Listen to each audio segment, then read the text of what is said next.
Bismillahirrahmanirrahim. Assalamualaikum warahmatullahi wabarakatuh. Sekarang kita menginjak pada bagian kedua dari bab pertama Operations and Productivity untuk mata kuliah Manajemen Operasi dan Teknologi. Nah, kita lihat di sini ternyata banyak sekali peristiwa-peristiwa penting yang terjadi dalam manajemen operasi. Nah, yang kita lihat di sini ini ada serangkaian satu pabrik yang ada beberapa orang yang bekerja. Ini mereka sedang menyiapkan mobil Ford Model T. Ini suatu mobil yang fenomenal karena dia bisa menjual sampai banyak sekali dalam masa yang singkat.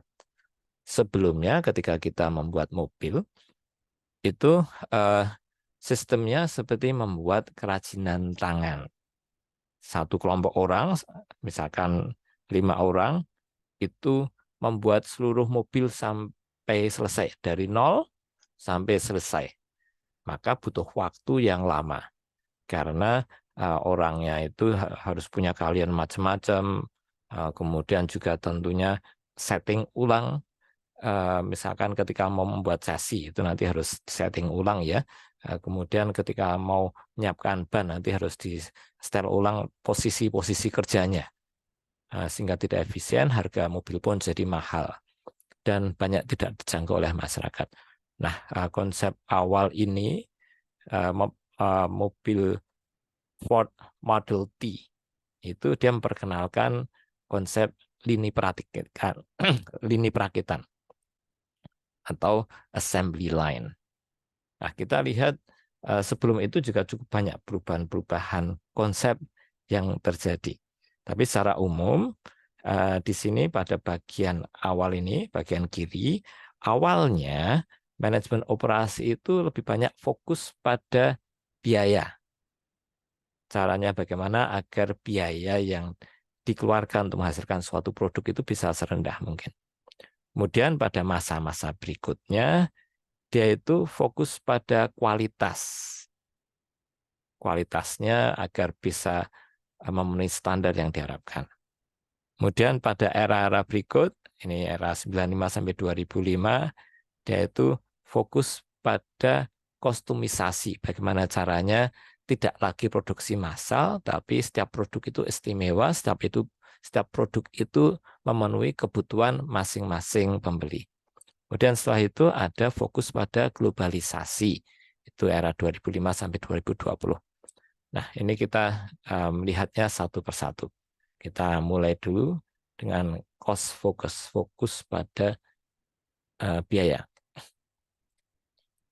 Nah, ini awal mulanya itu keluar konsep division of labor atau labor specialization. Ini dikemukakan oleh Charles Babbage sama Adam Smith.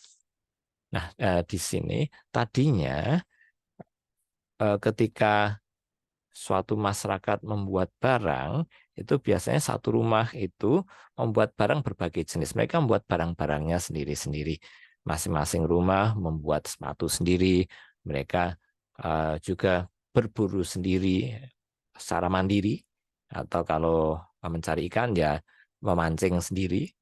Ketika perlu membuat senjata, yang buat senjata sendiri. Tapi Adam Smith, Charles Babbage itu memperkenalkan konsep pembagian spesialisasi kerja.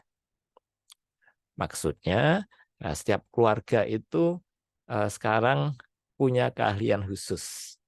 Mereka ada yang bertugas sebagai pemburu, maka muncul nama belakang itu hunter. Muncul juga kelompok pekerja atau mungkin satu keluarga yang menjadi nelayan. Maka di Eropa, di Amerika juga masih itu muncul nama belakang fisher. Bisa juga satu keluarga khusus membuat sepatu, maka muncul nama shoemaker atau shoemaker. Kemudian pada sisi lain lagi ada yang misalkan ahli membuat senjata atau ahli membuat tapal kuda, itu bekerja dengan besi, namanya blacksmith, maka muncul nama Smith. Adam Smith juga rupanya juga sama Smith gitu ya. Kemudian yang berikutnya muncul konsep standardized parts. Dulu yang namanya, karena tidak ada pembagian kerja gitu ya, semua membuat sendiri-sendiri, maka tidak perlu ada standarisasi bahan baku, tidak perlu setiap orang bisa membuat sepatu dengan standar sendiri-sendiri. Ketika membuat tapal kuda ya sesuai dengan kuda masing-masing gitu, tidak perlu ada standarnya. Besinya yang dipakai juga mungkin beda-beda. Tapi lantas muncul konsep standar, itu memunculkan kemungkinan spesialisasi yang lebih tinggi lagi. Ada satu pabrik misalkan khusus membuat bahan baku besi untuk tapal kuda. Itu besi itu khusus untuk tapal kuda. Kemudian ada besi lagi yang standarnya digunakan untuk membuat pedang. Atau kalau sekarang misalkan mobil komponen laker itu bisa dipakai satu laker untuk berbagai jenis mobil. Ada padanannya. Atau misalkan yang ekstrim, skrup atau mur dan baut. Itu ada standarnya, ada ukuran-ukurannya, ukuran 12, ukuran 10, yang nanti siapapun bisa pakai bahan baku itu, spare part tersebut. Kemudian setelah itu tahun 1881 muncul konsep scientific management. Nah ini konsep yang bertentangan mungkin dengan konsep bahwa management is an art, bahwa yang namanya manajemen itu suatu seni. Nah, dia bilangnya manajemen itu ada ilmunya, ada rumus-rumusnya. Misalkan ketika kita mau pesan barang, pesan bahan baku apa, lantas bebas saja, atau mungkin ada rumus tentang ini berapa jumlah yang tepat ketika kita pesan bahan baku. Misalkan seperti itu. Itu akan kita bicarakan juga nantinya. Kemudian ada coordinated assembly line.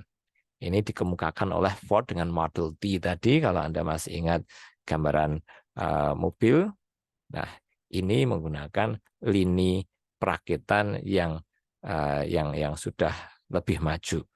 Masing-masing punya tugas yang berbeda-beda. Jadi ini ada panjang nih, ya, lini produksinya panjang. Mungkin paling ujung itu khusus membuat chassis. Tidak lagi berkelompok 5 orang buat seluruh mobil, tapi ada kelompok 5 orang khusus membuat chassis.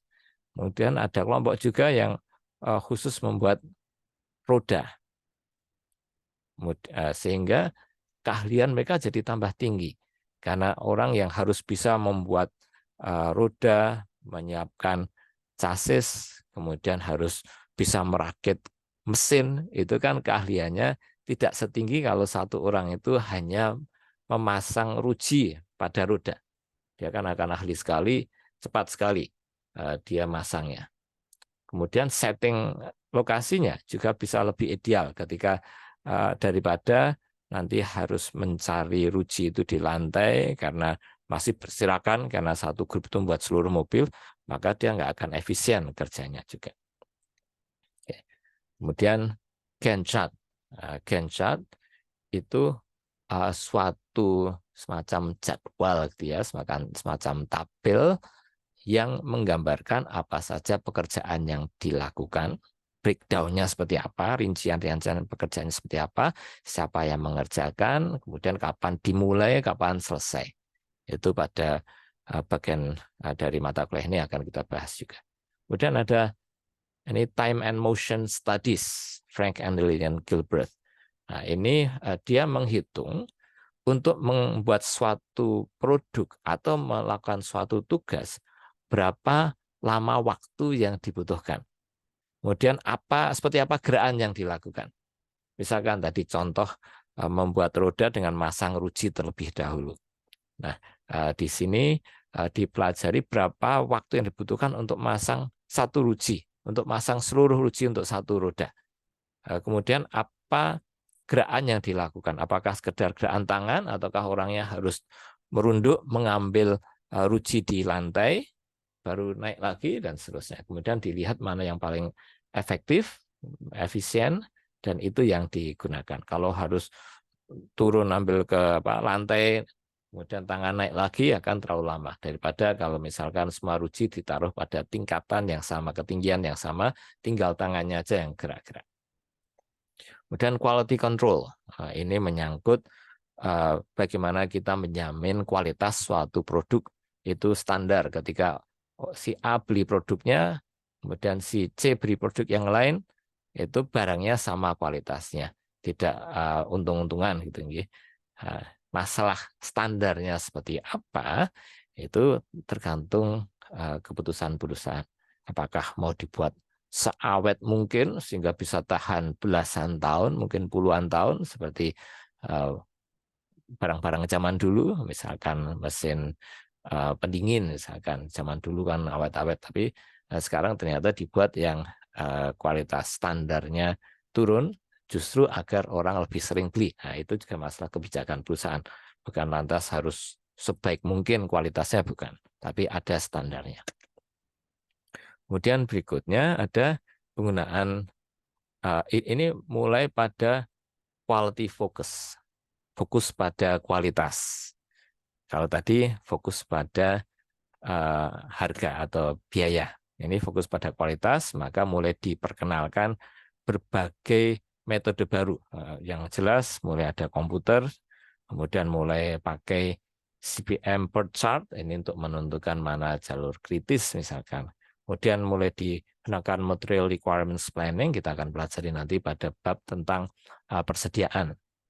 Kemudian ada juga computer aided design, orang membuat desain itu tidak lagi pakai gambar, tapi dia menggunakan komputer. Dan ada flexible manufacturing system yang memungkinkan satu lini produksi digunakan untuk berbagai jenis produk yang berbeda. Dan ada juga Baldrige Quality Awards. Ini merupakan penghargaan yang diberikan kepada perusahaan untuk mengapresiasi kemampuan mereka menjaga kualitas. Ada computer integrated manufacturing, jadi semua peralatan yang digunakan di dalam suatu lini produksi sudah diatur pakai komputer, juga mulai yang pakai robot misalkan, itu terintegrasi dan dikontrol oleh komputer. Dan tentu ada globalisasi, ada penggunaan internet, ini semua merupakan perkembangan yang mempengaruhi manajemen operasi. Nah, ini contoh tentang standarisasi. Saat itu 1765 itu ada kontrak untuk membuat maskot itu semacam senapan gitu ya. Tapi lantas dia bisa membuat senapan itu lebih cepat dengan menggunakan bagian-bagian yang terstandar. Kalau Frederick Taylor ini dia dikenal sebagai bapak dari manajemen scientific management atau manajemen science. Dia yang mengawali dengan motion and time studies tadi yang saya sempat ceritakan.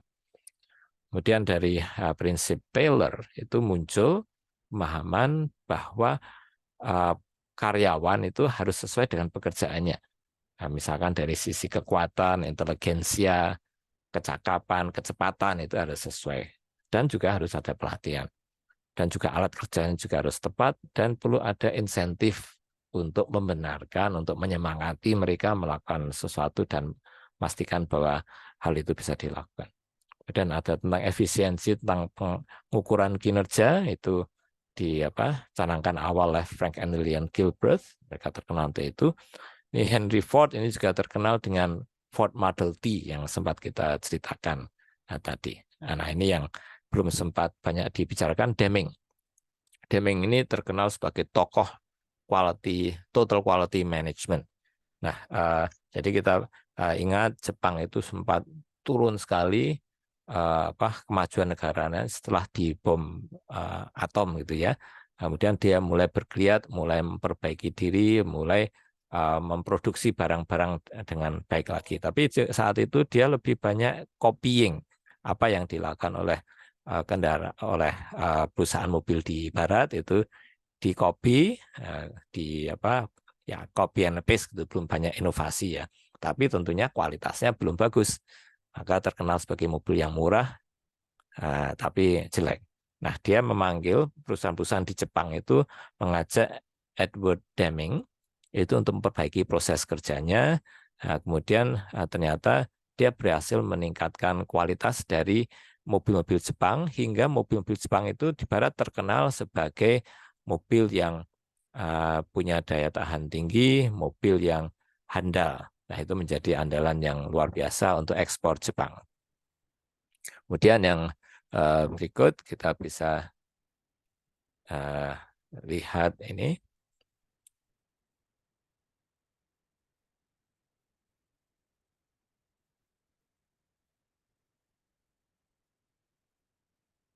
Nah, ini menunjukkan bahwa manajemen operasi itu mendapat kontribusi dari berbagai ilmu.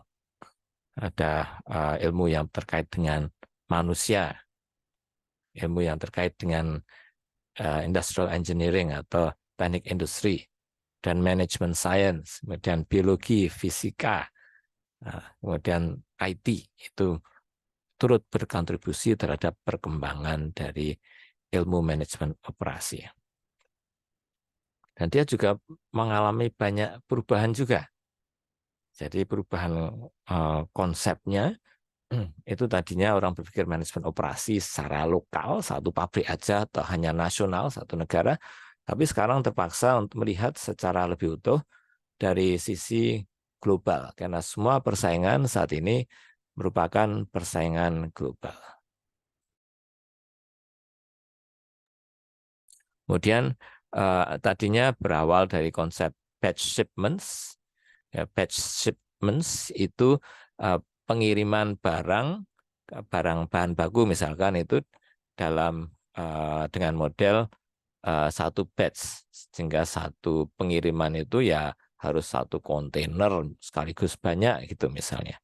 Tapi sekarang ternyata tidak lagi, pengiriman itu bisa dilakukan pakai konsep just in time, yaitu konsep yang tidak lagi membatasi harus sekian banyak, tapi nanti yang penting dia itu sesuai dengan kebutuhan saat itu, sesuai dengan kebutuhan di pabrik, dan nanti tidak perlu barang itu masuk ke gudang, tapi langsung masuk langsung ke lini produksinya. Kemudian awalnya dulu ketika mau mengambil bahan baku, itu mereka mencari pemasok yang bisa memberikan harga paling murah. Tapi sekarang perkembangannya tidak begitu lagi. Yang penting sama-sama bisa dapat untung. Jadi ada supply chain manufacturing. Kita menjadi partner bagi pemasok. Sehingga kita berusaha cari win-win, tidak lantas kita maksa mereka jual barang semurah-murahnya, tapi bagaimana semuanya sustainable, sama-sama dapat untung yang memadai, sehingga nanti bisa tetap berkembang dan bisa menjadi partner. Ketika kita nggak butuh barang, ya nggak apa-apa lah, nggak usah harus kontrak-kontrakan setiap bulan berapa gitu ya, sehingga bisa saling mengikuti perkembangan. Kemudian tadinya konsepnya itu biasanya pengembangan suatu produk itu butuh waktu yang lama. Tapi ternyata sekarang ada tuntutan agar produk itu dikembangkan dalam waktu singkat. Mulai dari desain, membuat prototipe, hingga barang jadi. Kemudian tadinya dulu itu konsep yang digunakan standarisasi bahan baku atau produknya standar, outputnya mobil, misalkan satu perusahaan buat mobil, ya itu aja semua. Seperti dulu yang Ford Model T, itu semuanya warnanya hanya hitam saja. Tidak boleh pesan warna lain, tidak boleh pesan warna merah atau biru, hanya hitam saja. Tapi sekarang mass customization, ketika Anda mau beli mobil, bisa aja Anda minta peleknya jangan standar yang 14 atau 15, saya mau pakai yang pelek besar, 17 misalkan. Atau warnanya bisa dari palet warna bisa milih sendiri. Jadi ada warna khas milik Anda sendiri. Atau stripingnya, garis-garisnya. Atau tempat duduknya pakai bahan kulit atau bahan biasa misalnya. Nah, kemudian kalau tadinya job specialization, satu orang hanya masang ruji saja tadi misalnya ya. Nah ini sekarang rupanya berkembang menjadi empowered employees. Jadi pekerjanya itu harus punya kelebihan, tidak lagi ya hanya masang ruji, tapi dia nantinya juga bisa masang seluruh roda misalkan, sehingga ada kepuasan sedikit lah. Nah, itu perkembangan yang lebih baru. Nah, ini juga ada tantangan-tantangan baru lagi yang terkait dengan etika dan regulasi yang sekarang ini mulai dikedepankan. Ketika orang itu hanya bekerja masang ruji saja, maka dia akan stres, mungkin tidak etis bagi kondisi kesehatan mental dia, misalkan, atau mungkin kondisi kerja yang penuh polusi, misalkan karena uh, mesin yang mengeluarkan asap yang terlalu banyak. Uh, Kemudian ini yang lain-lain tadi juga ada penjelasan yang lebih rinci di sini yang sudah saya sampaikan. Ya, oke. Untuk bagian kedua dari Operations and Productivity sudah kita cukupkan sampai sekian, dan sampai mengikuti kembali video berikutnya. Terima kasih dan wassalamualaikum warahmatullahi wabarakatuh.